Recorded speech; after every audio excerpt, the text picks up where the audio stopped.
قصہ سلطنت عثمانیہ کے ایلدرم بایزید کا، جو امیر تیمور کا سب سے طاقتور حریف اور واحد مسلم حکمران تھا جو تیمور کا اطاعت گزار نہ تھا۔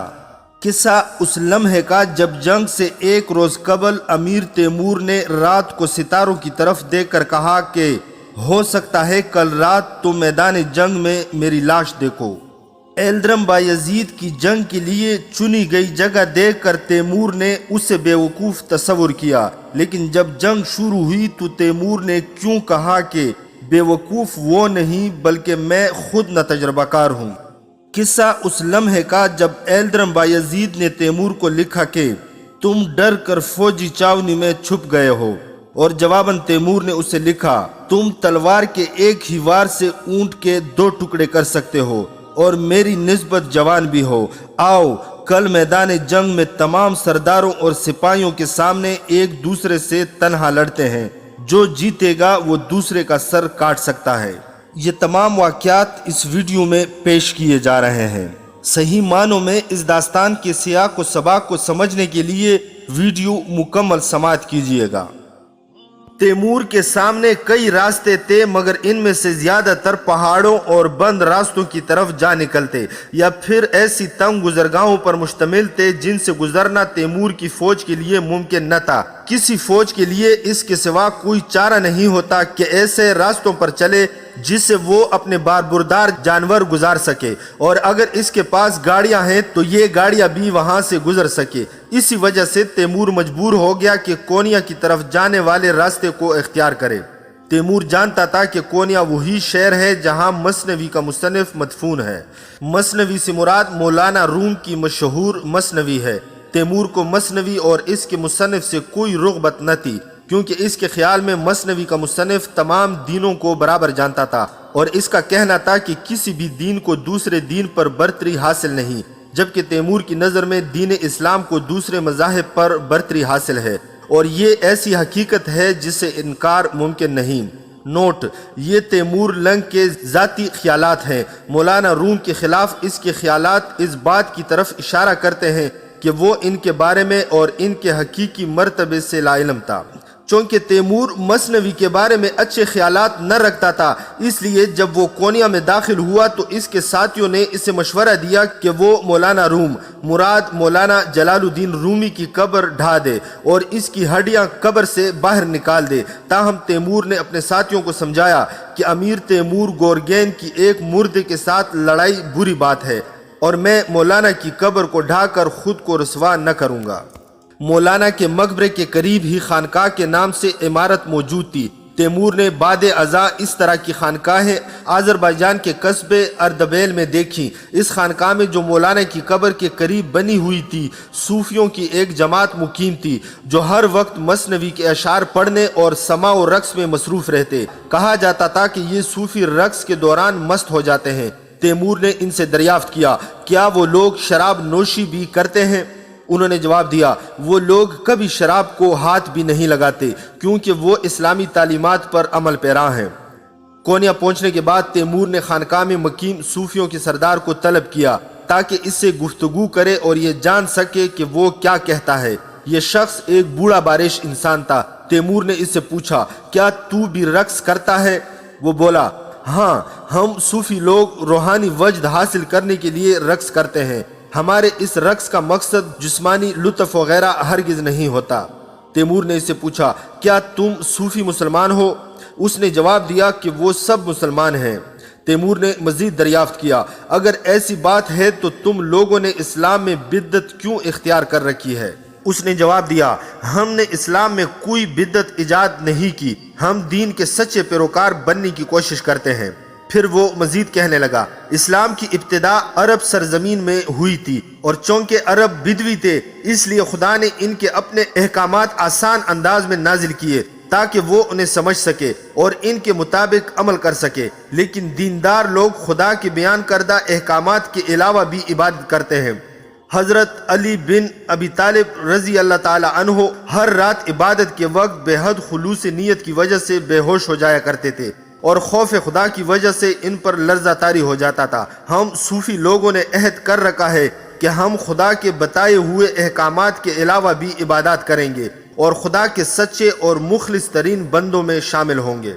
تیمور نے کہا، میں نے سنا ہے کہ تم لوگ الوہیت کا دعویٰ کرتے ہو۔ خانقاہ کا سردار بولا، اے امیر، تم سے ایسا کس نے کہا؟ تیمور نے جواب دیا، مجھے عام لوگوں نے بتایا کہ صوفی اور عارف خدائی کا دعویٰ کرتے ہیں۔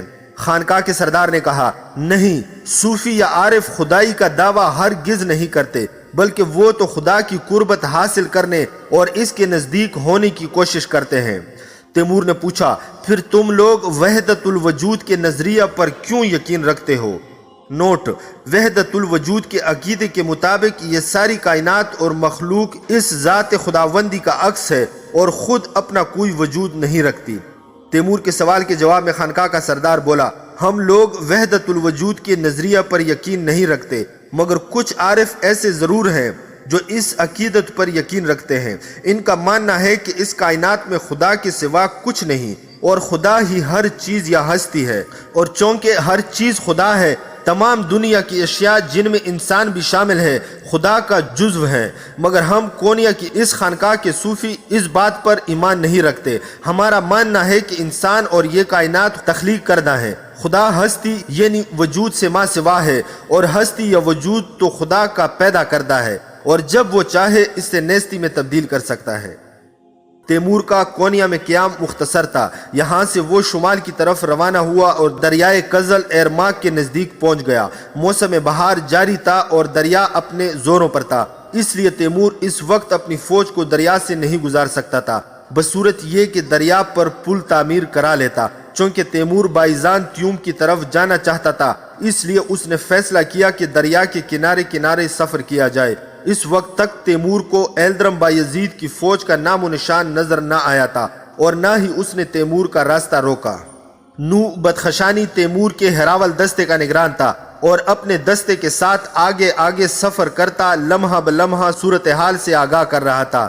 توقات اغبی حصے کی نگرانی پر معمور دستے کا نگران تھا اور اس بات کا ذمہ دار تھا کہ کوئی ان کی فوج پر عقب سے اچانک حملہ آور نہ ہو جائے۔ انہیں دائیں طرف سے کسی طرح کے حملے کا خطرہ نہ تھا، کیونکہ وہ ایسے رخ سفر کر رہے تھے کہ دریائے کزل ایرماک ان کے دائیں طرف بہہ رہا تھا۔ چنانچہ انہیں یہ خدشہ نہ تھا کہ ایلدرم بایزید دائیں طرف سے ان پر حملہ آور ہو جائے گا۔ چونکہ ایلدرم بایزید کی فوج کا نام و نشان نظر نہ آ رہا تھا، اس لیے تیمور کے ذہن میں یہ خدشہ جنم لے رہا تھا کہ شاید روم کا بادشاہ انہیں اپنے گھات کا شکار کرنا چاہتا ہے تاکہ وہاں انہیں آسانی سے قابو کر لے۔ چنانچہ جب دریائے کزل ایرماک ناہموار زمین والے علاقے میں داخل ہو جاتا تو تیمور وہاں اپنی فوج کو انتہائی چوکنا کر دیتا اور خود بھی ہوشیار ہو کر ارد گرد پر نظر رکھتا۔ جس وقت وہ لوگ اس صحرا میں پہنچے تو سورج غروب ہو رہا تھا۔ ہراول دستے کے نگران نوبت خشانی نے اطلاع دی کہ اسے ایک فوجی چاونی نظر آ رہی ہے۔ پھر اس نے اطلاع دی کہ سامنے نظر آنے والی چاونی بہت بڑی ہے اور لگتا ہے کہ اس کے پیچھے بہت بڑی فوج ہے۔ چونکہ تیمور جانتا تھا کہ اگلے دن انہیں جنگ کرنا پڑے گی، اس لیے وہ اپنی جگہ نہر کے کنارے ٹھہر گیا۔ یہ نہر دریائے کزل ایرماک سے نکل کر قریبی علاقوں کی طرف چلی جاتی تھی۔ تیمور نے اپنے افسروں کو ہدایت کی کہ سپاہیوں کو جلد سونے کی ہدایت کریں تاکہ ان کی تھکاوٹ دور ہو جائے اور جب اگلے دن سو کر اٹھیں تو تازہ دم ہو۔ چونکہ دشمن کی فوجی چاونی نزدیک ہی تھی، اس لیے تیمور نے پہرے داروں کی آگے پیچھے 3 قطاریں مقرر کر دی اور ان کے نگرانوں کو ہدایت کی کہ اپنی آنکھیں اور کان کھلے رکھیں تاکہ اگر ان پر شب خون مارا جائے تو سب کے سب بے خبری میں نہ مارے جائیں۔ تیمور کو ایلدرم بایزید کی فوج سے متعلق کوئی معلومات حاصل نہ تھی اور نہ ہی وہ اس کے سپاہیوں کی صحیح تعداد کے متعلق جانتا تھا۔ چنانچہ تیمور نے توقات کے ذمہ یہ کام لگایا کہ وہ کچھ خاص سپاہیوں کو منتخب کر کے جائے اور ایلدرم بایزید کی فوج کے نزدیک پہنچ کر چند ایک رومی سپاہیوں کو یا ہو سکے تو افسروں کو گرفتار کر کے لے آئے تاکہ ان سے ایلدرم بایزید کی فوج سے متعلق معلومات حاصل کی جا سکے۔ توقات چلا گیا اور آدھی رات کے وقت واپس آ گیا۔ اس نے بتایا کہ اس کے 5 ساتھی مارے گئے ہیں۔ اس کا کہنا تھا کہ دشمن پوری طرح ہوشیار اور چوکنا ہے اور اس سے بے خبری میں نہیں پکڑا جا سکتا۔ دشمن کا ہوشیار اور چوکنا ہونا اس بات کی علامت تھی کہ انہیں اگلے روز ایک سخت جنگ کا سامنا کرنا پڑے گا۔ اس روز تیمور چند بار اپنے خیمے سے باہر نکلا اور ادھر ادھر آوازوں پر کان لگائے، مگر اسے کوئی آواز سنائی نہ دی، اور ہر جگہ تاریکی چھائی ہوئی تھی، آسمان پر ستارے نکلے ہوئے تھے۔ تیمور نے دل ہی دل میں ستاروں کو مخاطب کرتے ہوئے کہا، شاید کل رات تم میدان جنگ میں میری لاش دیکھو، لیکن جیسا کہ تم جانتے ہو کہ مجھے موت کا کوئی خوف نہیں، اور میں جانتا ہوں کہ ہر ذی روح کو موت کا ذائقہ چکھنا ہے، اور جو کوئی بھی پیدا ہوتا ہے اس سے بالآخر مرنا ہوتا ہے، اس لیے دنیا سے خوف اور ڈر کے ساتھ نہیں جانا چاہیے۔ جب صبح پھوٹی تو تیمور نے نہر کے کنارے وضو کیا اور نماز ادا کی، پھر حکم دیا کہ سپاہیوں کو جگا دیا جائے۔ چنانچہ جلد ہی سپاہیوں کے جاگ اٹھنے کا شور و غل سنائی دیا، اور اس کے ساتھ ہی ایک اور آواز سنائی دی۔ تیمور نے غور سے سنا تو لگا کہ کوئی نغمہ گایا جا رہا ہے۔ جلد ہی انہیں اندازہ ہو گیا کہ نغمہ کی آواز دشمن کی فوجی چھاونی کی طرف سے آ رہی ہے۔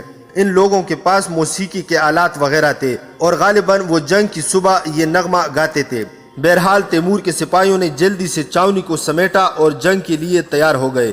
جلد ہی تمام دستوں نے انگوریا کے وسیع اور ہموار صحرا میں اپنی اپنی جگہ سنبھالی، اور اس کے ساتھ ہی تمام برتن پھینکنے والے بھی تیار ہو گئے جنہیں تیمور نے گزشتہ رات لڑائی کے لیے تیار کیا تھا۔ ابتدا میں تیمور کو ایلدرم بایزید کی بے عقلی پر حیرت ہوئی کہ اس نے جنگ کے لیے ایک ہموار میدان کا انتخاب کیوں کیا، حالانکہ وہ جانتا تھا کہ تیمور کی فوج گھڑ سواروں پر مشتمل ہے، اور ایسی فوج کے لیے لڑائی کی بہترین جگہ ہموار میدان ہوتا ہے، جبکہ گھڑ سواروں پر مشتمل فوج پہاڑی علاقوں میں غیر مؤثر ہو کر رہ جاتی ہے، کیونکہ وہاں آزادانہ حرکت کرنا ممکن نہیں ہوتا، جبکہ ایک ہموار میدان میں آزادانہ طور پر کسی بھی طرف حرکت کی جا سکتی ہے۔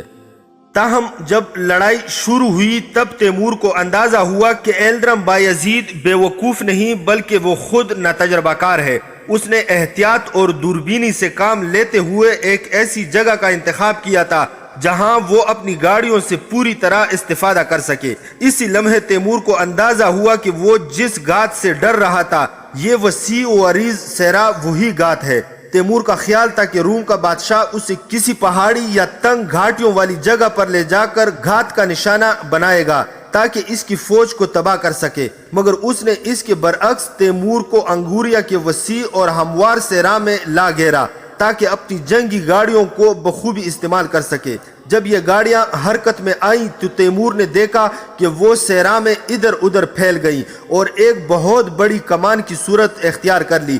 اچانک تیمور کو احساس ہوا کہ گاڑیوں کی کمان کے دونوں سروں سے گاڑیاں اس طرح آگے بڑھ رہی تھی کہ واضح طور پر لگ رہا تھا کہ وہ تیمور کی فوج کے دونوں اطراف کے دستوں کے باہر کی طرف سے ہوتی تیمور کی فوج کے عقب میں باہم ملنا چاہتی ہیں۔ گویا ایلدرم بایزید نے جنگ کے آغاز ہی میں تیمور کو گھیرے میں لینے کا منصوبہ بنایا تھا۔ ایلدرم بایزید کی جنگی گاڑیاں ویسی ہی تھی جیسے کہ تیمور نے دمشق کی لڑائی میں دیکھی تھی۔ ہر گاڑی کے آگے درانتی نما ایک تیز لوہے کا آلہ لگا ہوا تھا۔ جب گھوڑوں کی مدد سے ان گاڑیوں کو تیزی سے چلایا جاتا تو یہ درانتی نما آلہ اپنے راستے میں آنے والی ہر شے کو کاٹ چیر یا توڑ کر رکھ دیتا۔ اس مؤثر ہتھیار کے سامنے گھڑ سوار اور پیادہ دونوں سپاہی بے بس تھے۔ جیسے درانتی کھیت میں فصل کو کاٹتی ہے، بالکل اسی طرح ایلدرم بایزید کی جنگی گاڑیاں میدان جنگ میں تیمور کے سرداروں اور سپاہیوں کو کاٹ رہی تھی۔ ان گاڑیوں پر دشمن کے کئی سپاہی سوار تھے جو ایک آڑ کے پیچھے اپنی سپرنگ والی کمانوں کی مدد سے تیر چلا رہے تھے۔ ان تیروں کے نوکیلے سرے انگشت شہادت سے بھی لمبے تھے اور چونکہ وہ انتہائی قوت سے چلائے جا رہے تھے، لہٰذا کسی جسم سے چھوتے ہی تیروں کا نوکیلا سرا پوری طرح اندر دھنس جاتا۔ تیمور کو یہ خاص قسم کی کمانیں بے حد متاثر کن لگی اور وہ بعد میں ان کے نمونے اپنے ساتھ ماوراؤ نیر لے گیا اور وہاں کے ہنرمندوں کو ان جیسی کمانیں تیار کرنے کا حکم دیا۔ بعد میں یہ کمانیں ماوراؤ نیر اور ایران میں تیمور کے نام یعنی تیمور یا لیک سے پکاری جانے لگی۔ تیمور یا لیک سے پکاری جانے لگی۔ بہرحال جب یہ جنگی گاڑیاں تیمور کی فوج پر چاروں طرف سے حملہ کر رہی تھی تو ان پر بیٹھے سپاہی آڑ کے پیچھے ان پر تیروں کی بارش کر رہے تھے۔ کچھ گاڑیوں پر برج سے بنے ہوئے تھے اور ان برجوں میں چھپے سپاہی بھی انہیں تیروں سے نشانہ بنا رہے تھے۔ میدان جنگ مشرق سے مغرب کی طرف تھا۔ تیمور کی فوج مشرق کی طرف تھی اور ایلدرم بایزید کی فوج مغرب میں۔ تیمور نے اندازہ لگایا کہ اگر اس نے فوری کوئی اقدام نہ کیا تو بادشاہ روم کی گاڑیاں ان کے عقب میں مشرق کی طرف آ کر ایک دوسرے سے مل جائیں گی، پھر وہ پوری طرح گھیرے میں آ جائیں گے اور اس کے بعد ان کے نیست و نابود ہونے کا عمل شروع ہو جائے گا۔ تیمور نے توقات کو بارود بھرے برتن پھینکنے والوں کے ساتھ مشرق کی طرف روانہ کیا اور اسے ہدایت کی کہ کچھ بھی ہو جائے اسے ایلدرم بایزید کی گاڑیوں کو ان کے عقب میں پہنچنے اور انہیں گھیرے میں لینے سے لازماً روکنا ہے۔ اسی طرح تیمور نے مغرب کی طرف نو بدخشانی کو روانہ کیا اور اسے ہدایت کی کہ ان گاڑیوں کی راہ میں کوئی بھی رکاوٹ کھڑی کر کے ان کا راستہ روک لے۔ اگر اس کے پاس زنجیر ہے تو ان کے راستے میں گھوڑوں کے طویلوں کی میخ کو اس زنجیر سے باندھ دے، اور اگر اس کے پاس زنجیر نہیں ہے تو طویلوں کی میخ کو جو ہر گھوڑے کے ساتھ ہے زمین میں گاڑ دے اور طویلوں کی میخ کے درمیان رسی کچھ اس طریقے سے کھینچ دے کہ وہ زمین سے کس قدر اونچی رہے۔ اس طرح جب گاڑیوں کے آگے بندے گھوڑے اس رسی تک پہنچیں گے تو وہ آگے نہیں بڑھ سکیں گے کیونکہ ان کے سم رسی سے ٹکرا جائیں گے اور وہ گر پڑیں گے۔ تیمور نے سپاہیوں کے ایک حصے کے شمال اور جنوب کی طرف دفاع کی ذمہ داری اپنے سر لے لی۔ توقات نے وہ ذمہ داری انتہائی احسن طریقے سے نبھائی جو تیمور نے اسے سونپی تھی، کیونکہ اس نے مشرق کی طرف آنے والی دشمن کی تمام گاڑیوں کو ناکارہ بنا دیا۔ تیمور کے برتن پھینکنے والے گھڑ سوار اور سپاہیوں نے اپنے گھوڑوں کی ایک طرف روشن بتیاں لٹکا رکھی تھی اور وہ اپنے بارود بھرے برتن گوپیا جو غلیل نما ہوتا ہے میں رکھ کر فتیلے کو آگ لگا دیتے اور پھر اسے دشمن کی طرف پھینک دیتے۔ چنانچہ گاڑیوں پر گرنے والا ہر برتن اس کے آگے بندے گھوڑوں کو اور بعض اوقات اس پر سوار سپاہیوں کو بھی مار ڈالتا یا پھر زخمی کر کے بیکار کر دیتا، اور یوں گاڑیاں ناکارہ ہو کر رک جاتی۔ بہت سے برتن پھینکنے والے جلدی کے باعث وقت کا حساب نہ رکھ سکے اور اس سے پہلے کہ وہ برتن پھینک پاتے آگ برتن میں موجود بارود تک پہنچ گئی اور وہ پھٹ گیا، یوں ان لوگوں کی اپنی ہلاکت کا باعث بن گیا۔ اس کے باوجود مشرق میں جو نتیجہ برآمد ہوا وہ حوصلہ افزا تھا، کیونکہ تیمور کے سپاہیوں نے ایلدرم بایزید کی گاڑیوں کو جو تیز دار نوکیلے درانتی نما آلے سے لیس تھی عقب سے ان کا راستہ بند کرنے اور انہیں گھیرے میں لینے کے منصوبے میں کامیاب نہ ہونے دیا۔ تیمور کی فوج کا کھانے پینے کا سامان اور دیگر آلات وغیرہ ان کی فوجی چاونی میں پڑا تھا جو کہ میدان جنگ کے مشرق کی طرف تھی، اور چونکہ وہ لوگ مشرق کی طرف سے گھیرے میں نہ آئے تھے اس لیے فوجی چاونی سے ان کا رابطہ منقطع نہ ہوا تھا، چونکہ انہوں نے بارود بھی فوجی چاونی میں ذخیرہ کر رکھا تھا۔ اس لیے تیمور نے حکم دیا کہ نئے برتنوں میں بارود بھرا جائے اور انہیں میدان جنگ میں لا کر استعمال کیا جائے۔ چنانچہ کچھ سپاہی چاونی کے اندر برتنوں کو بارود سے بھرنے میں مصروف ہو گئے، چونکہ کچھ دوسرے بڑی بڑی زنجیروں اور رسیوں کو لا کر میدان جنگ میں گاڑ رہے تھے تاکہ گاڑیوں کو آگے بڑھنے سے روک سکے۔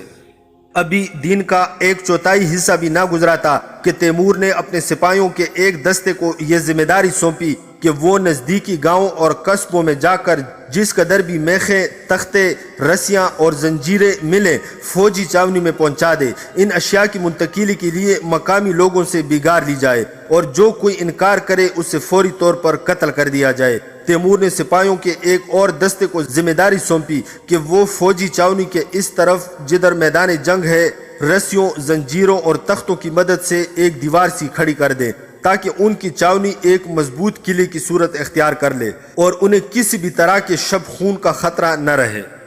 دراصل تیمور سمجھتا تھا کہ ایلدرم بایزید شاید رات کے وقت بھی ان کے خلاف اپنی جنگی گاڑیوں کو استعمال کر سکتا ہے، اور اگر اس نے رات میں حملہ کیا تو اس وقت شاید اس کی گاڑیوں کو روکنا ممکن نہ ہوتا، کیونکہ اس وقت تک ان کے پاس موجود بارود کا ذخیرہ ختم ہو چکا ہوتا۔ اس سے دوبارہ چاونی میں تیار کرنے کے لیے کچھ وقت درکار تھا۔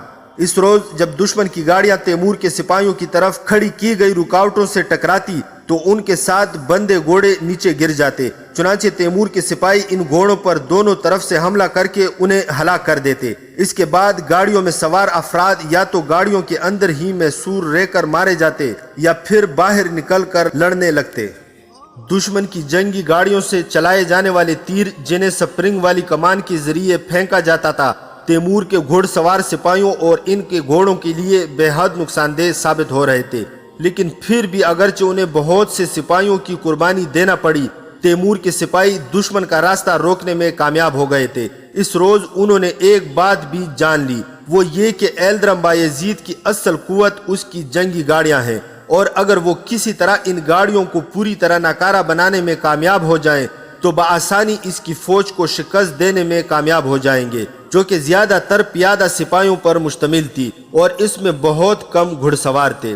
دوسری خاص بات یہ تھی کہ اس روز پہلی بار تیمور نے نصرانی یعنی عیسائی سپاہیوں کا سامنا کیا تھا، اور اس روز تک اسے کبھی نصرانی سپاہیوں سے مقابلے کا تجربہ نہ ہوا تھا۔ جس چیز سے تیمور کو اندازہ ہوا کہ ایلدرم بایزید کے کچھ سپاہی نصرانی ہیں وہ یہ تھی کہ لڑائی کے دوران ان میں سے کچھ زوردار آواز میں ایشنو کا نعرہ لگاتے اور بعض یوحان پکارتے۔ تیمور کو فوری طور پر یہ سمجھ نہ آیا کہ وہ کیا کہہ رہے ہیں، تاہم ساپیر کے بعد جب اسے تھوڑی فرصت ملی اور وہ میدان جنگ کے عقبی حصے میں واقع اپنی فوجی چاونی میں گیا تاکہ جنگ کی صورتحال کے بارے میں جان سکے، یہاں اس نے دیکھا کہ ترک زبان بولنے والے دیہاتیوں کا ایک گروہ اس کے سپاہیوں کی ہدایت پر بیگار میں مصروف تھا۔ چنانچہ تیمور نے ان سے دریافت کیا ایشنو اور یوحان کا کیا مطلب ہے۔ انہوں نے بتایا جو سپاہی ایسا کہتے ہیں وہ نصرانی ہیں۔ ایشنو کا مطلب ہے مسیح حضرت عیسیٰ علیہ السلام، اور یوحان سے مراد حضرت یحییٰ علیہ السلام۔ معلوم ہوا کہ ایلدرم بایزید کی فوج کے کچھ سپاہی نصرانی تھے اور لگتا تھا کہ اس نے انہیں میدان جنگ میں بھیج دیا تھا۔ اس روز جو ایلدرم بایزید کے خلاف جنگ کا پہلا دن تھا، تیمور خود باقاعدہ طور پر لڑائی میں شریک نہیں ہوا کیونکہ وہ میدان جنگ کی صورتحال کو قابو کرنے کے کاموں میں مصروف تھا۔ اس سے ذہنی طور پر ایک لمحے کے لیے بھی فرصت نہ ملی تھی کیونکہ وہ مستقبل پر دشمن کی جنگی گاڑیوں کو روکنے کے بارے میں غور و فکر کر رہا تھا۔ اس روز ان رکاوٹوں کے علاوہ جو انہوں نے دشمن کی گاڑیوں کا راستہ روکنے کے لیے کھڑی کی تھی، انہوں نے پہلی بار ان جنگی گاڑیوں کی حرکت روکنے کے لیے کمندوں کا بھی استعمال کیا۔ تیمور کی کمندے پھینکنے والے ان گاڑیوں کے تیز دار والے درانتی نما آلے پر کمند پھینکتے۔ بعض اوقات یہ کمند اس درانتی نما آلے کے سرے پر جا پڑتی اور چونکہ ان کمندوں کو اس کے فوری بعد کھینچ لیا جاتا اور یہ گول سرے کے گرد کھس جاتی، لہٰذا اس درانتی نما آلے کی ساری تیزی اور کاٹ ختم ہو کر رہ جاتی اور اب وہ درانتی کمند کو کاٹنے کے قابل نہ رہتی۔ اس کمند کا دوسرا سرا اسے پھینکنے والے کی گھوڑے کی زین کے ساتھ جڑا ہوتا، اگرچہ گاڑی کے گھوڑوں کا دباؤ کمند اور اسے پھینکنے والے گھڑ سوار کی زین کو کھینچ کر رکھتا، مگر اس سے گاڑی کی رفتار سست پڑ جاتی۔ تب دوسرے سپاہی حملہ کر کے گاڑی کے گھوڑوں کو ہلاک کر کے انہیں روک دیتے۔ چنانچہ تیمور کے سپاہی اس طرح ایلدرم بایزید کی بہت سی گاڑیوں کو روکنے میں کامیاب ہو گئے۔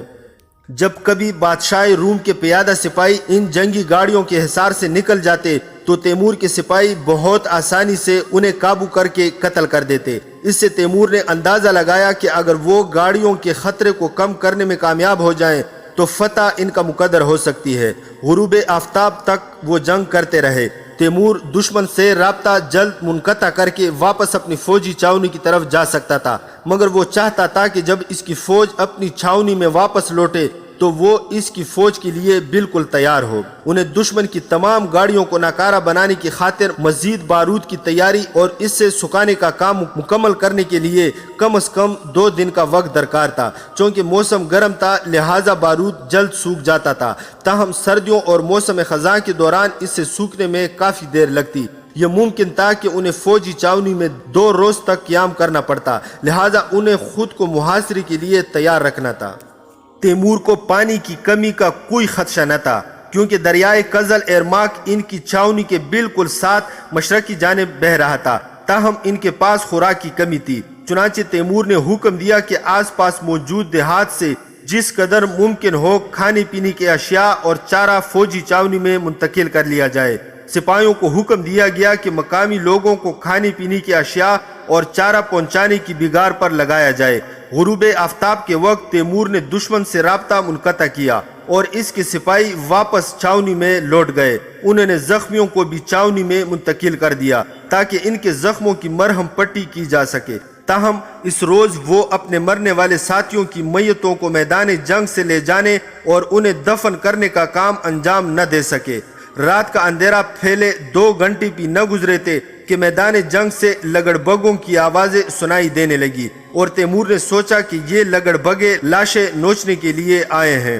تیمور کو اس بات کا قطعی یقین تھا کہ انہیں رات کے وقت شبخون کا نشانہ بنایا جائے گا، تاہم شبخون کے بجائے تیمور کو خبر ملی کہ ایلدرم بایزید کا ایک ایلچی ان کی فوجی چاونی میں آیا ہے اور اس سے بات کرنا چاہتا ہے۔ تیمور نے حکم دیا کہ اس کی آنکھوں پر پٹھی باندھ دی جائے تاکہ وہ ان کی چاونی کے حالات نہ دیکھ سکے اور پھر اس سے اس کے حضور پیش کر دیا جائے۔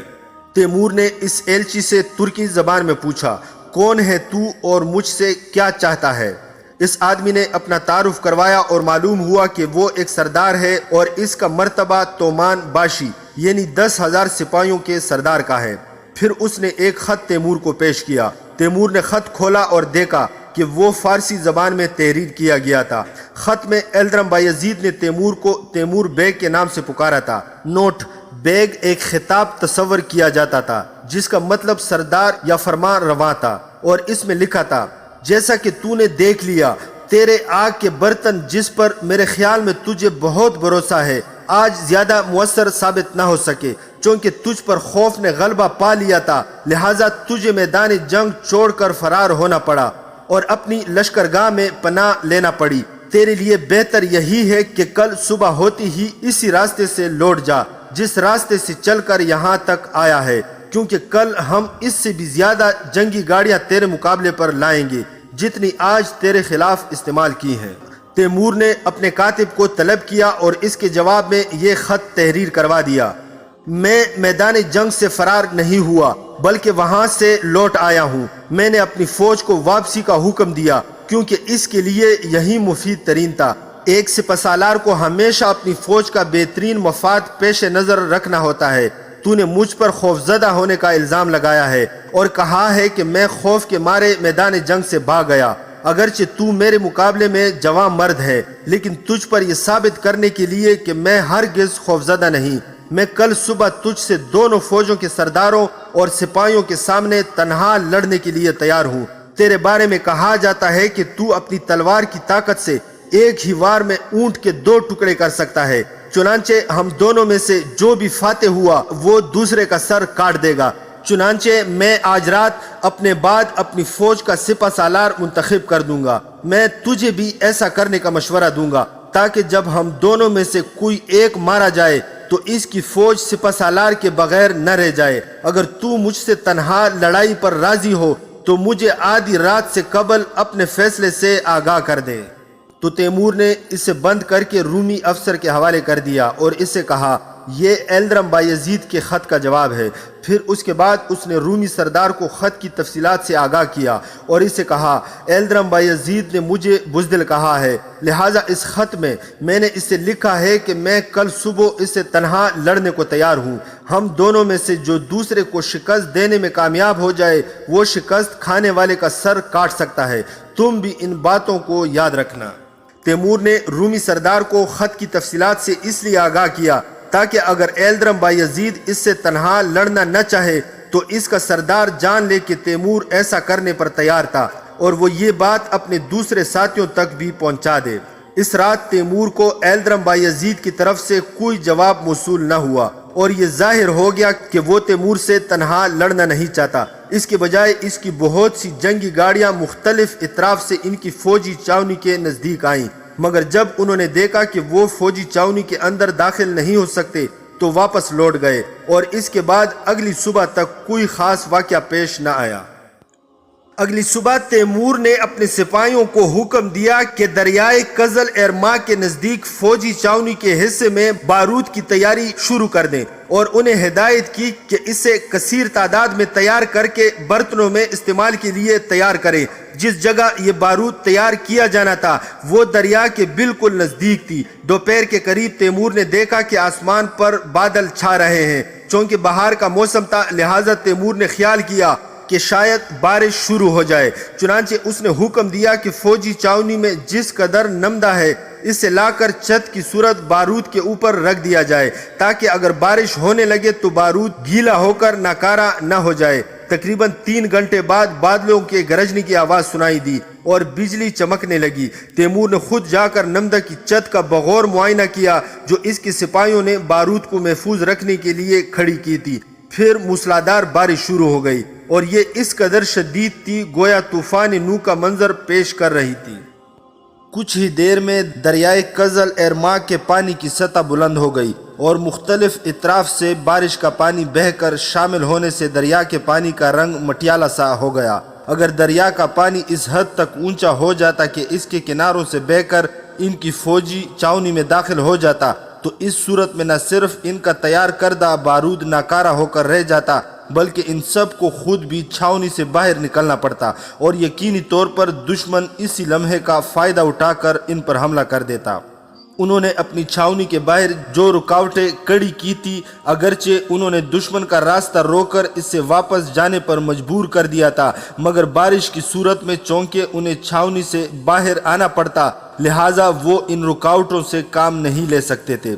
طوفانی بارش میں ہی تیمور نے اپنے سرداروں کو حکم دیا کہ جنگ کے لیے تیار رہیں۔ تیمور نے انہیں اس بات سے بھی آگاہ کر دیا کہ اگر دریا میں پانی کی سطح بلند ہو جاتی تو ان کے پاس محض تلوار کلہاڑی کی مدد سے اپنا دفاع کرنے کے سوا کوئی راستہ باقی نہ بچے گا، اور ظاہر ہے ایسی صورت میں ان کی بہت سی لاشیں میدان جنگ میں پڑی رہ جائیں گی۔ لیکن انہوں نے دیکھا کہ جس طرح بارش نے انہیں بے سکون کیا تھا، اسی طرح ایلدرم بایزید کو بھی اضطراب سے دوچار کیا، کیونکہ بادشاہ روم نے ان پر حملے کے لیے کوئی قدم نہ اٹھایا اور وہ لوگ اپنی فوجی چھاونی کو بچانے میں کامیاب رہے۔ اگرچہ اس وقت بارش رک گئی، تاہم موسم دیکھ کر لگتا تھا کہ ممکن ہے پھر بارش شروع ہو جائے۔ تیمور نے حکم دیا کہ بارود کے اوپر بچھائے گئے نمدے کی چھت کو بالکل پختہ کر دیں، تاکہ اگر اس رات مزید بارش ہو تو ایلدرم بایزید کی فوج کو نیست و نابود کرنے کے لیے انہوں نے جو چیز تیار کی تھی وہ تلف نہ ہو جائے۔ بارش آدھی رات کے قریب پھر برسنے لگی، تاہم اس بار زیادہ تیز نہ تھی۔ اس رات تیمور صبح تک جاگتا رہا اور مستقل اس بات پر دھیان دیتا رہا کہ اس کی فوج کسی بھی لمحے فوجی چھاونی سے نکلنے کے لیے تیار رہے۔ تیمور کو لگ رہا تھا کہ اگر دریائے قزل ارما کا پانی کناروں سے بہہ نکلا تو وہ ان کی فوجی چھاونی میں داخل ہو جائے گا۔ تیمور کے سپاہی بھی اس رات آرام نہ کر پائے، کیونکہ وہ بھی کسی بھی لمحے کوچ کے لیے تیار تھے۔ دریا کے پانی کی سطح اس رات مزید بلند ہوئی، مگر اتنی نہیں کہ پانی کناروں سے بہہ نکلتا، لہٰذا ان کی چھاونی پانی سے محفوظ رہی۔ دن طلوع ہوتے ہی بارش تھم گئی اور تیمور نے دیکھا کہ اس کے بعد دریا میں پانی کی سطح قدرے کم ہو گئی تھی۔ صبح ہوتے ہی گرم سورج ان کی چھاونی اور صحرا پر چمکنے لگا، چنانچہ تیمور نے حکم دیا کہ بارود کے اوپر سے نمدے کی چھت ہٹا دی جائے تاکہ سورج اپنی گرمی اس پر ڈال سکے۔ بعد ازاں تیمور کو پتہ چلا کہ بادشاہ روم کا سردار قدرت تات، جو اس کا خط لے کر تیمور کے پاس آیا تھا، پھر آیا ہے۔ اس کا کہنا تھا کہ وہ ایک اور خط لایا ہے اور تیمور سے ملنے کا خواہش مند ہے تاکہ وہ خط اس کے حوالے کر دے۔ تیمور نے پہلی دفعہ کی طرح اس کی آنکھوں پر پٹھی باندھ کر اپنے حضور پیش کرنے کا حکم دیا۔ جب قدرت تات تیمور کے خیمے میں داخل ہوا اور اس کی آنکھوں پر سے پٹھی کھول دی گئی تو اس نے روم کے بادشاہ کا خط تیمور کے حوالے کر دیا۔ اس خط میں ایلدرم بایزید نے، جس کے بارے میں کہا جاتا تھا کہ وہ تلوار کے ایک ہی وار سے اونٹ کے 2 ٹکڑے کر دیتا ہے، تیمور سے کہا تھا کہ اس سے ان دونوں کی دست بدست لڑائی کی پیشکش منظور نہیں، کیونکہ کچھ عرصے سے وہ جوڑوں کے درد کے عارضے میں مبتلا ہے اور اس کا یہ درد لڑائی کی راہ میں رکاوٹ ہے۔ دوسری بات جو ایلدرم بایزید نے خط میں لکھی تھی وہ یہ تھی کہ اس روز دوپہر تک 500 مزید جنگی گاڑیاں بادشاہ روم کو مل جائیں گی، اور اتنی بڑی قوت کے ہوتے ہوئے محال ہے کہ تیمور کسی فتح مندی کا خیال بھی دل میں لائے، اور یہ کہ اس ملک کی سرزمین تیمور کے لیے قبر بن جائے گی۔ روم کے بادشاہ نے ایک اور بات یہ لکھی تھی کہ چونکہ تیمور میں اتنی جرت ہی نہیں ہو سکتی کہ وہ اس کی جنگی گاڑیوں کا سامنا کر سکے، اس لیے اسے اپنی فوجی چھاونی میں ہی پناہ لیے رہنا پڑے گا، اور زیادہ وقت نہیں گزرے گا کہ اس کے سپاہی بھوکے مرنے لگیں گے اور گھوڑے بھی مارے جائیں گے۔ اس نے مزید لکھا کہ اگر تیمور ڈٹائی چھوڑ دے تو وہ اس بات کے لیے تیار ہے کہ اس سے راستہ دے دے تاکہ وہ یہاں سے واپس چلا جائے اور اپنی جان بچا لے۔ تیمور نے قدرت تات سے پوچھا کہ اس کے بادشاہ کے پاس کتنی فوج ہے۔ اس نے بتایا کہ ہمارے بادشاہ کی فوج 5 لاکھ ہے اور اگر ایلدرم با یزید چاہے تو وہ اس مملکت کے تمام مردوں کو اپنی فوج میں شامل کر سکتا ہے۔ تیمور نے پوچھا، وہ کس طرح اس ملک کے تمام مردوں کو اپنی فوج میں شامل ہونے پر مجبور کر سکتا ہے؟ اس تومان باشی سردار نے جواب دیا، ہمارے ملک میں مردوں کا فوج میں شامل ہونا لازمی ہے، اور اگر بادشاہ حکم دے تو ملک کے ہر ایسے مرد کو جو 16 سال سے اوپر عمر کا ہے فوج میں شامل ہونا اور میدان جنگ میں جانا پڑے گا۔ تاہم ہمارا بادشاہ تمام مردوں کو فوج میں شامل ہونے کے لیے طلب نہیں کرتا، کیونکہ اس طرح کھیتی باڑی اور جانوروں کی پرورش کا کام رک جاتا ہے۔ تیمور نے اس سے کہا، اگر تمہارا بادشاہ اس قدر طاقتور ہے کہ 5 لاکھ فوج مہیا کر سکتا ہے اور اسے میدان جنگ میں بھیج سکتا ہے تو پھر وہ آج تک بائزان تیوم پر قبضہ کیوں نہیں کر سکا؟ میں نے تو سنا ہے کہ روم کے تمام سلاطین، جن میں ایلدرم با یزید بھی شامل ہے، کہ یہ خواہش تھی کہ وہ کسی طرح بائزان تیوم پر قبضہ کر لے، لیکن وہ آج تک اپنی اس خواہش پر عمل نہ کر سکے۔ تومان باشی سردار نے جواب دیا، اے امیر تیمور، بائزان تیوم یعنی استنبول دریا کی دوسری جانب ہے اور اس پر قبضے کے لیے بے شمار کشتیوں کی ضرورت ہے۔ تیمور بولا، جو شخص 5 لاکھ کی فوج کے لیے اسلحہ اور دیگر سامان فراہم کر سکتا ہے، کیا وہ کشتیاں بنا کر دریا عبور اور بائزان تیوم پر قبضہ نہیں کر سکتا؟ قدرت تات بولا، اے امیر تیمور، کشتیاں بنائی جا سکتی ہیں لیکن انہیں بائزان تیوم میں داخل نہیں کیا جا سکتا، کیونکہ شہر کے دہانوں پر زنجیریں بندی ہیں اور یہ زنجیریں کشتیوں کو آگے گزرنے نہیں دیتی۔ کیا تجھے حضرت امیر معاویہ رضی اللہ تعالی عنہ کے دور خلافت میں لڑی گئی بائزان تیوم کی جنگ یاد نہیں؟ تیمور نے کہا، تاریخ کا کوئی ایسا واقعہ نہیں جس سے میں لا علم ہوں۔ قدرت تات بولا، حضرت امیر معاویہ رضی اللہ تعالی عنہ نے 2 برس تک بائزان تیوم کا محاصرہ کیے رکھا۔ ان کی خواہش تھی کہ وہ اس شہر کو مسخر کر کے اسلامی مملکت میں شامل کر لے، لیکن 2 برس تک کوشش کرتے رہنے اور بہت سا نقصان اٹھانے کے بعد وہ مجبور ہو گئے کہ محاصرے سے ہاتھ اٹھا لیں اور لوٹ جائیں۔ تیمور نے کہا، مجھے حضرت امیر معاویہ رضی اللہ تعالی عنہ کے دور کے اس واقعے کا پتہ ہے۔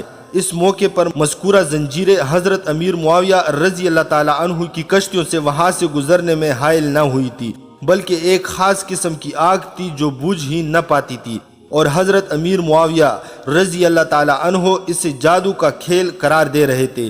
یہی آگ ان کی کشتیوں کی راہ میں حائل ہو گئی تھی۔ یاد رہے کہ حضرت امیر معاویہ رضی اللہ تعالی عنہ نے مشرقی روم کے پایا تخت بائزان تیوم، جو کہ موجودہ استنبول ہے، کو فتح کرنے کا ارادہ کیا تھا۔ اس دور میں وہاں کچھ ایسے لوگ تھے جو تیل، فاسفورس اور گندھک کے آمیزے سے اس قسم کی آگ تیار کرتے تھے جو پانی میں جلتی رہتی تھی اور پانی سے بجھتی نہیں تھی۔ اسے ان لوگوں نے آتش یونانی کا نام دے رکھا تھا اور اسے پانی میں جلائے رکھتے تھے۔ جیسے ہی کشتیاں اس کے نزدیک پہنچتی تو انہیں آگ لگ جاتی، جس کے نتیجے میں حضرت امیر معاویہ رضی اللہ تعالی عنہ 2 سال بعد مجبور ہو گئے کہ مقصد حاصل کیے بغیر لوٹ جائیں۔ قدرت تات بولا، اے امیر تیمور، بائزان تیوم کے بارے میں تجھے مجھ سے زیادہ معلومات ہیں۔ مجھے اس آگ کے بارے میں کچھ پتہ نہ تھا، تاہم اب بائزان تیوم میں اس قسم کی آگ موجود نہیں ہے، بلکہ اس کی جگہ اب زنجیروں نے لے لی ہے۔ چنانچہ شہر کے لوگ جب یہ دیکھتے ہیں کہ دشمن کی کشتیاں نزدیک آ رہی ہیں تو وہ زنجیریں باندھ دیتے ہیں، جس کی وجہ سے کسی بھی کشتی کا بائزان تیوم میں داخل ہونا ممکن نہیں رہتا۔ یہی وجہ ہے کہ ہمارا بادشاہ بھی بائزان تیوم پر قبضہ نہیں کر سکا۔ تیمور نے ایلدرم با یزید کے خط کا جواب لکھنے کے لیے کاتب کو بلوایا اور اس خط میں لکھوایا، مرد کو یہ زیب نہیں دیتا کہ خالی خولی دھمکیاں دیتا رہے، اسے ہونٹ بند رکھنے اور ہاتھ کھول لینے چاہیے۔ میں تیری جنگی گاڑیوں سے خوفزدہ نہیں، میرا یہاں رکے رہنا ایک مصلحت کی بنا پر ہے، اور جب میں چاہوں گا خود ہی یہاں سے لوٹ جاؤں گا۔ تو جوڑوں کی جس درد میں مبتلا ہے، میں بھی اسی عارضے کا شکار ہوں، اور کبھی تو یہ درد مجھے بری طرح جکڑ لیتا ہے، مگر چونکہ یہ دائمی درد نہیں ہے اس لیے لڑائی میں رکاوٹ نہیں ہے۔ میرا تو یہ خیال ہے کہ تو مجھ سے آمنے سامنے تنہا لڑنے سے گریز کر رہا ہے، یہ دراصل تیرے خوف کی وجہ ہے، جوڑوں کے درد کی وجہ سے نہیں۔ چونکہ تو ایک ڈرپوک انسان ہے، اس لیے میں تجھ پر غلبہ پا لینے میں کامیاب ہو جاؤں گا، کیونکہ دنیا میں ہمیشہ جرأت مند لوگ ہی ڈرپوک آدمیوں پر فتح پاتے ہیں۔ خط لکھوانے کے بعد تیمور نے اس پر مہر ثبت کی اور اس سے 10,000 رومی سردار کے حوالے کر کے اس کی آنکھوں پر پٹھی باندھ کر فوجی چاونی سے باہر نکال دینے کا حکم دے دیا۔ تیمور اپنی فوج کے ساتھ چاونی میں 3 روز ٹھہرا رہا۔ چوتھے روز صبح سویرے انہوں نے حملہ شروع کر دیا۔ تیمور نے اپنے سرداروں کو ہدایت کی کہ وہ اپنے سپاہیوں کو کہہ دے کہ اس روز انہیں جنگ کا حتمی نتیجہ نکالنا ہوگا اور اب وہ پیچھے ہٹنے کا حکم صادر نہ کرے گا۔ اس روز تیمور نے خود بھی زرہ بختر پہنی، سر پر آہنی خود جمایا اور سیاہی ماہل سرخ گھوڑے پر سوار ہو گیا جو ایک خاص نسل کوکلان کا بہترین گھوڑا تھا۔ لڑائی کے لیے تیمور نے ایک لمبی تلوار منتخب کی اور اس سے دائیں ہاتھ میں پکڑ لیا، جبکہ اس کے بائیں ہاتھ میں لمبے دستے والا کلہاڑا تھا۔ تیمور بارود بھرے برتن پھینکنے والوں کے بعد پہلی صف میں شامل ہو گیا تاکہ کسی کو یہ شک نہ رہے کہ وہ موت کا استقبال کرنے کو تیار نہیں۔ جب تیمور کی فوج نے حملہ کیا تو ایلدرم بایزید نے ایک بار پھر اپنی جنگی گاڑیوں کو حرکت دینا شروع کر دی۔ اس سے امید تھی کہ وہ اپنی ان گاڑیوں کی مدد سے ایک بار پھر تیمور کی فوج کا راستہ روک لے گا، لیکن اس بار تیمور کے برتن پھینکنے والے پوری طرح مسلح اور تیار تھے، لہٰذا انہوں نے بڑی تعداد میں برتن پھینک کر گاڑیوں کے آگے جتے گھوڑوں اور ان پر سوار سپاہیوں کو ہلاک کر دیا۔ ان کی کچھ گاڑیاں الٹ جاتی اور تیمور کے سپاہی انہیں پیچھے چھوڑ کر آگے بڑھ جاتے۔ تیمور یا لیک کمانوں سے پھینکے جانے والے تیر ان پر برسات کی طرح برس رہے تھے۔ تیمور کو اپنی زرہ اور خود سے ان تیروں کے ٹکرانے کی آوازیں سنائی دے رہی تھی، لیکن وہ آگے بڑھتا رہا حتیٰ کہ ایسے مقام پر پہنچ گیا جہاں ان کے سامنے دشمن کی جنگی گاڑیاں نہ تھی اور یہاں تیمور کو اپنے سامنے صرف پیادہ سپاہی نظر آئے۔ یہاں انہوں نے اپنی گھوڑوں کی رفتار تیز کی اور ان پیادہ سپاہیوں پر بھرپور حملہ کر دیا۔ تیمور نے گھوڑے کی لگام دانتوں میں دبا رکھی تھی تاکہ اس کے دونوں ہاتھ آزاد رہیں اور وہ اپنی تلوار اور کلہاڑے کو دائیں بائیں گھما رہا تھا۔ تیمور نے حکم دے رکھا تھا کہ ایک اضافی گھوڑا ہمہ وقت اس کے پیچھے تیار رکھا جائے تاکہ اگر دوران جنگ اس کا گھوڑا ہلاک ہو جائے تو اسے گھوڑے کے بغیر نہ لڑنا پڑے۔ چنانچہ اس کے سپاہی ایک اضافی گھوڑا پیچھے لا رہے تھے۔ اچانک ایک رومی سپاہی نے تیمور کے گھوڑے کے پیٹ میں تلوار کا وار کر کے اسے چاک کر ڈالا اور اس کا یہ قیمتی گھوڑا زمین پر گر گیا۔ لیکن جب تیمور کا گھوڑا زمین پر گر رہا تھا اس نے اپنے کلہاڑے کا بھرپور وار کر کے گھوڑے کے قاتل کو زمین بوس کر دیا اور ساتھ ہی فوراً گھوڑے سے چھلانگ لگا دی تاکہ اس کی ٹانگیں گھوڑے کے نیچے نہ دب جائیں۔ چند ہی لمحوں میں اسے دوسرا گھوڑا مہیا کر دیا گیا اور وہ دوبارہ اس پر سوار ہو کر لڑائی میں مصروف ہو گیا۔ میدان جنگ میں ہر جگہ تیمور کے گھڑ سوار سپاہی دشمن کی جنگی گاڑیوں کی خوفناک رکاوٹ پار کر کے اس کے پیادہ سپاہیوں تک پہنچے تھے۔ اس کے زیادہ تر سپاہی تلوار کے ساتھ لڑ رہے تھے، تاہم کچھ کلہاڑوں کی مدد سے بھی لڑ رہے تھے۔ جب تیمور لڑائی میں مصروف تھا اسے اچانک اپنے چہرے پر شدید جلن کا احساس ہوا اور تیمور نے دیکھا کہ اس کے چہرے پر ایک تیر لگا ہوا ہے۔ جیسے کہ پہلے ذکر ہو چکا ہے، تیمور یا لیک کمان سے چھوڑے جانے والے یہ تیر چھوٹے ہوتے تھے، ان کی لمبائی انگشت شہادت کی لمبائی جتنی ہوتی تھی۔ اس تیر کو چہرے سے نکالنے کے لیے تیمور نے تلوار اپنے بائیں بازو کے نیچے دبائی اور تیر کو کھینچ کر دور پھینک دیا۔ تیمور نے جیسے ہی چہرے سے تیر نکال کر دور پھینکا اس سے دائیں پنڈلی میں شدید جلن کا احساس ہوا اور وہ سمجھ گیا کہ اس کی پنڈلی زخمی ہو گئی ہے۔ تیمور نے اپنے گھوڑے کی لگامیں کھینچی تو وہ دونوں اگلی ٹانگیں اٹھا کر کھڑا ہو گیا۔ پھر اس نے بغل سے تلوار باہر نکالی اور جو نیزہ اس کی طرف بڑھ رہا تھا اس سے کاٹ ڈالا۔ پھر اس نے دوبارہ لگامیں کھینچی اور گھوڑے نے دوبارہ جست لگائی۔ یوں دشمن کا نیزہ بردار تیمور کے بائیں طرف آ گیا۔ تیمور نے کلہاڑے کا بھرپور وار کر کے اس کا کندھا توڑ ڈالا۔ دشمن کے نیزہ بردار نے زوردار چیخ ماری اور زمین پر جا گرا، چونکہ وہاں کسی اور نے نیزہ نہ تھام رکھا تھا، لہٰذا تیمور سمجھ گیا کہ اس شخص نے اس پر نیزے کے ساتھ حملہ کر کے اس کی پنڈلی زخمی کی تھی۔ چہرے اور پنڈلی کے زخموں کی مرہم پٹی کا وقت نہ تھا، چنانچہ تیمور اسی طرح لڑتا رہا۔ 2 یا 3 منٹوں کے بعد تیمور کے گھوڑے کے سامنے والی دونوں ٹانگیں جھکی اور زمین سے جا ٹکرائیں۔ تیمور نے مڑ کر دیکھا کہ اس کا گھوڑا کیوں گرا ہے۔ اس موقع پر جب تیمور کا گھوڑا گرا تھا وہ کم اونچائی پر گھوڑے پر سوار تھا۔ جیسے ہی اس نے گھوم کر گھوڑے کو دیکھنا چاہا، اس کے سر پر گرز کا زوردار وار پڑا اور اس کی آنکھوں کے سامنے اندھیرا سا چھا گیا۔ تیمور نے جان لیا کہ وہ بے ہوش ہو جائے گا، چنانچہ جلد ہی بے ہوشی نے اسے آ لیا اور وہ ہوش و حواس سے بیگانہ ہو گیا۔ جب تیمور کو ہوش آیا تو وہ اپنے خیمے میں موجود تھا۔ اس کے سر پر خود نہ تھا اور نہ ہی جسم پر ذرا بختر ہی تھی۔ معلوم ہوا کہ جب اسے میدان جنگ سے باہر لایا گیا تو اس کے سر پر سے خود اتار دیا گیا اور بدن سے ذرا بختر الگ کر دی گئی تاکہ اسے ہوش میں لایا جا سکے۔ اپنے زخموں کے بارے میں جاننے کے بجائے تیمور نے پہلے جنگ کی صورتحال کے بارے میں پوچھا۔ پتہ چلا کہ بادشاہ روم کی گاڑیاں بیکار کر دی گئیں اور اس کے پیادہ سپاہی شکست کھا چکے اور ان کی بڑی تعداد کو قتل کر دیا گیا ہے۔ جہاں تک خود ایلدرم بایزید کا تعلق تھا وہ موقع پا کر فرار ہو گیا تھا۔ تیمور نے پوچھا کہ سلطان روم کو بھاگنے کیوں دیا گیا کہ وہ جان بچا کر فرار ہو گیا۔ اسے بتایا گیا کہ نو بدخشانی نے چند افسروں کو یہ ذمہ داری سونپی ہے کہ وہ ایلدرم بایزید کا تعاقب کرے اور جس طرح بھی ممکن ہو اسے گرفتار کر کے لے آئیں اور کسی بھی صورت میں ایلدرم بایزید کا وجود باقی نہیں رہنا چاہیے۔ تیمور اس خوشخبری سے بہت خوش ہوا اور اسی خوشی میں اپنے زخم کو بھول گیا۔ تیمور کے نزدیک اس وقت اپنے زخموں کی کوئی اہمیت نہ تھی، بلکہ اس کے لیے یہ بات اہم تھی کہ روم کے بادشاہ کو مکمل شکست دی جائے اور اس کی فوج مکمل طور پر نیست و نابود کر دی جائے اور بائزانتیوم کی طرف راستہ ان کے لیے کھل جائے۔ سر پر لگی گرز کی ضرب کی وجہ سے تیمور کا سر چکرا رہا تھا، تاہم شاہی طبیب کا کہنا تھا کہ یہ چکر آہستہ آہستہ ختم ہو جائیں گے، مگر اس کے لیے ضروری تھا کہ تیمور مکمل آرام کرے۔ جب تیمور کو میدان جنگ کی صورتحال سے پوری طرح اطمینان ہو گیا تو اس نے پوچھا کہ اسے میدان جنگ سے کس طرح لایا گیا تھا۔ معلوم ہوا کہ توقات نے اسے میدان جنگ سے باہر نکالا اور اگر وہ فوراً موقع پر نہ پہنچا ہوتا اور تیمور کو فوری طور پر میدان جنگ سے باہر نہ لے جاتا تو شاید تیمور گھوڑوں کے سموں اور سپاہیوں کے قدموں تلے آ کر ہلاک ہو جاتا۔ توقات نے اپنے سپاہیوں کی مدد سے تیمور کو میدان جنگ سے باہر پہنچا دیا تھا۔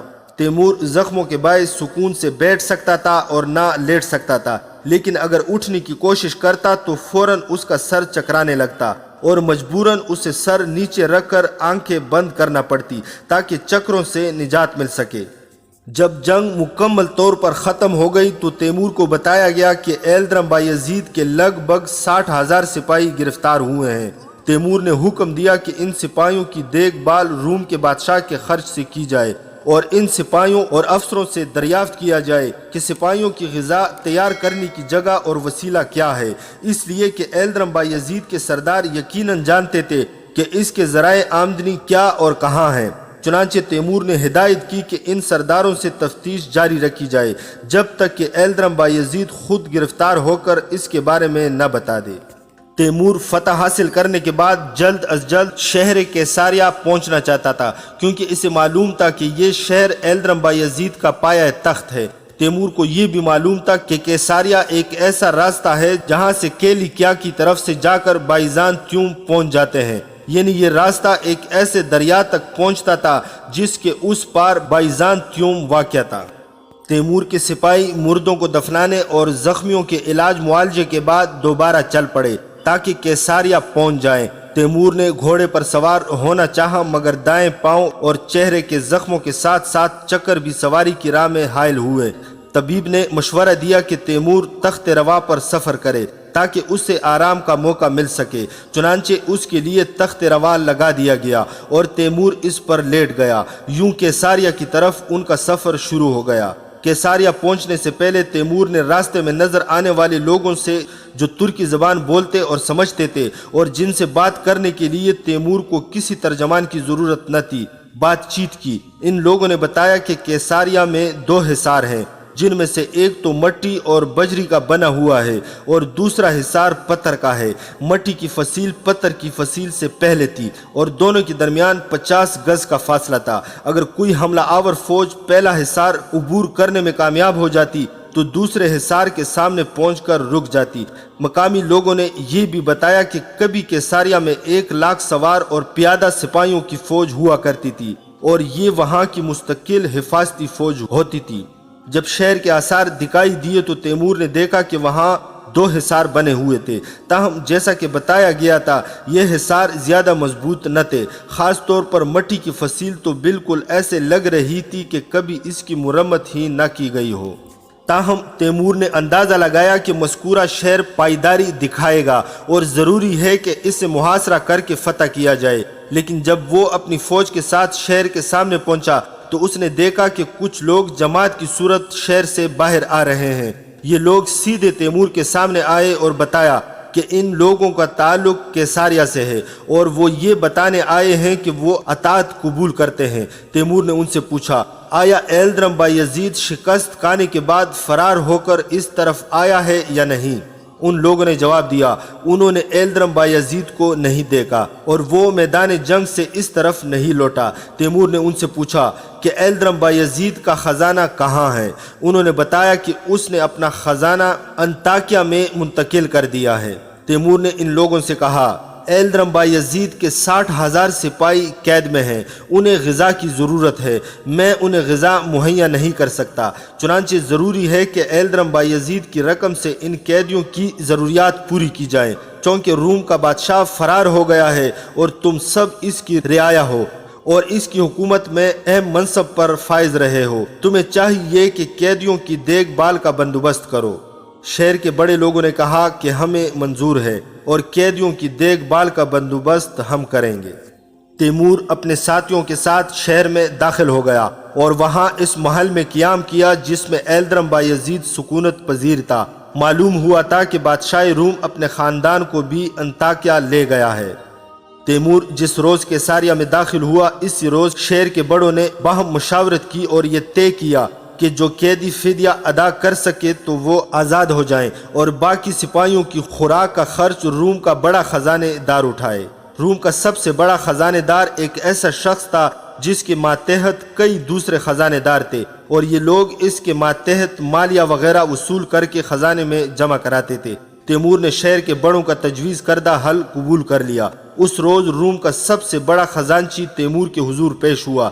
تیمور نے اس سے ملک روم کے مالیات کا حساب مانگا۔ اس نے کہا کہ وہ حساب اگلے روز تک دے دے گا تاکہ تیمور جان سکے کہ موجودہ سال کا مالیہ کس قدر وصول ہو چکا ہے اور باقی کس قدر وصول کرنا ہے۔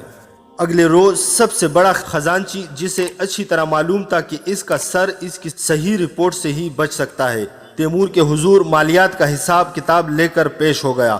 معلوم ہوا کہ 2,50,000 بایزیدی اس وقت کا رائج سکہ خزانے میں پڑے ہیں اور ابھی مزید 3,75,000 بایزیدی اس سال کے لیے جمع کرنے باقی ہیں۔ تیمور نے کہا، چونکہ اب سے میں روم کا سلطان ہوں، لہٰذا تمام مالیات مجھے ادا کیے جائیں اور روم کا خزانہ میرے زیر انتظام رہے گا۔ اس روز تیمور نے حکم دیا کہ تمام آس پاس کے شہروں میں اعلان کر دیا جائے کہ تیمور ایک مسلمان ہے اور چونکہ روم یعنی ترکی کے باشندے بھی مسلمان ہیں، لہٰذا انہیں تیمور کی طرف سے کوئی نقصان نہیں پہنچے گا۔ روم میں شامل تمام شہروں کو اپنے دروازے تیمور اور تیمور کے مقرر کردہ نگرانوں کے لیے کھول دینے چاہیے، اور اگر کسی نے مزاحمت کی تو پھر اس شہر کے باشندوں سے جنگ کے قانون کے مطابق سلوک کیا جائے گا، یعنی اس پر قبضہ کر کے شہر کے تمام مردوں کو قتل کر دیا جائے گا اور عورتوں کو غلام بنا لیا جائے گا، نیز ان کے مال و اسباب پر بھی قبضہ کر لیا جائے گا۔ اگلے روز روم کا بادشاہ پکڑا گیا۔ تیمور کو ایک تیز رفتار قاصد کے ذریعے یہ اطلاع ملی، کیونکہ ابھی انہوں نے اس جگہ کبوتر خانے قائم نہیں کیے تھے جہاں ایلدرم بایزید گرفتار ہوا تھا۔ چنانچہ سلطان روم کو کیساریہ منتقل کر کے شہر سے باہر ان کی فوجی چھاونی میں قید کر دیا گیا۔ تیمور کو اس کی طرف سے ایک خط دیا گیا جس میں سلام و آداب اور تعریف و توصیف کے بعد اس نے لکھا تھا، اس ناہموار یعنی ہر لمحہ بدلتی ہوئی دنیا کا یہی رواج ہے کہ آدمی کبھی زین پر بیٹھا ہوتا ہے اور کبھی زین خود اس کی پشت پر ہوتی ہے۔ گردش افلاک اس بات کا سبب بنی کہ میں جنگ میں شکست کھا گیا اور اے عظیم امیر تو فاتح ٹھہرا، اور اب میری جان اور مال تیرے قبضے میں ہے۔ لیکن میں امید کرتا ہوں کہ تو میرے ساتھ ایسا سلوک کرے گا جو تیری عظمت کے شایان شان ہوگا۔ تیمور نے اپنے سپاہیوں کو ہدایت کی کہ وہ ایلدرم بایزید پر کڑی نظر رکھیں تاہم اس کے ساتھ احترام کا سلوک کریں۔ 3 روز بعد ایلدرم بایزید کو تیمور نے اپنے حضور پیش کرنے کا حکم دیا۔ جب وہ اندر داخل ہوا تیمور نے دیکھا کہ وہ خاصا موٹا تازہ آدمی ہے۔ تیمور نے اس سے کہا اگر تو یہ دیکھے کہ میں تیرے ساتھ انکسار سے کام نہیں لے رہا تو یہ اس سبب سے نہ ہوگا کہ میں آداب سے ناواقف ہوں، بلکہ یہ صحت ٹھیک نہ ہونے کے سبب ہوگا، کیونکہ میں اب بھی میدان جنگ میں لگے زخموں سے پوری طرح صحت یاب نہیں ہوا۔ پھر تیمور نے اسے بیٹھ جانے کے لیے کہا اور ایلدرم بایزید بیٹھ گیا۔ پھر تیمور نے اس سے کہا مجھے تیرا خط ملا جو یہ ظاہر کرتا ہے کہ تو اپنے غرور کے پہاڑ سے نیچے اتر آیا ہے۔ اب تو نے جان لیا کہ تیمور گورگین سے پنجہ آزمائی کر کے تو نے غلطی کی ہے۔ ایلدرم بایزید بولا اے امیر، اگر کوئی بادشاہ باہر سے آ کر تیرے ملک پر حملہ کرتا اور تجھے تیری سلطنت سے ہٹانے کی کوشش کرتا تو کیا تو اس سے جنگ نہ کرتا؟ اگر میں تیرے ملک پر حملہ کرتا اور تجھ سے لڑائی مول لیتا تب تو تجھے مجھ پر غصہ کرنے کا حق تھا، لیکن میں نے تو تیرے ملک پر حملہ نہیں کیا اور جو کچھ کیا وہ محض اپنے دفاع میں کیا۔ یہ الگ بات ہے کہ میری قسمت نے ساتھ نہ دیا اور میں شکست کھا گیا۔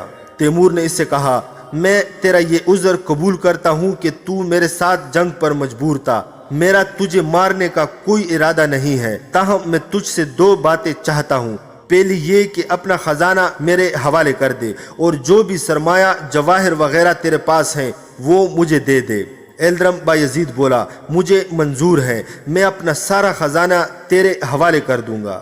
اب تیمور نے کہا دوسری بات یہ کہ آج کے بعد تو میری مدد کر تاکہ میں بائزان تیوم یعنی موجودہ استنبول پہنچ کر اس سے مسخر کر سکوں۔ ایلدرم بایزید کہنے لگا اے امیر، تو جس طرح کی مدد چاہے گا میں مہیا کرنے کو تیار ہوں، مگر میرے پاس کشتیاں نہیں ہیں، کیونکہ جو کوئی بائزان تیوم جانے کا خواہش مند ہو اس کے پاس کشتیوں کا ہونا ضروری ہے، اور وہ بھی 1-2 نہیں ہزاروں کشتیاں جن پر سپاہیوں، گھوڑوں اور سامان جنگ کو لے جایا جا سکے۔ وہاں پہنچنے کے لیے یہ کشتیاں بنانا پڑیں گی کیونکہ یہ موجود نہیں ہے۔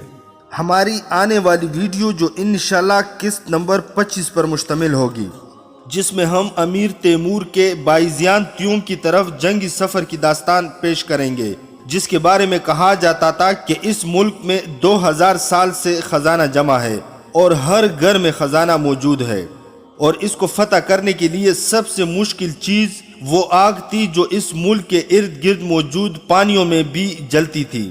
اگر آپ لوگ امیر تیمور یا مزید تاریخی اور حقیقی واقعات پر مبنی ویڈیوز دیکھنا چاہتے ہیں تو اس ویڈیو کے نیچے دیے گئے سرخ رنگ کے بٹن سبسکرائب کو دبا کر ساتھ میں بیل کے نشان کو بھی دبا دیں تاکہ ہماری ہر آنے والی نئی ویڈیو آپ کو بر وقت اور فوری مل سکے۔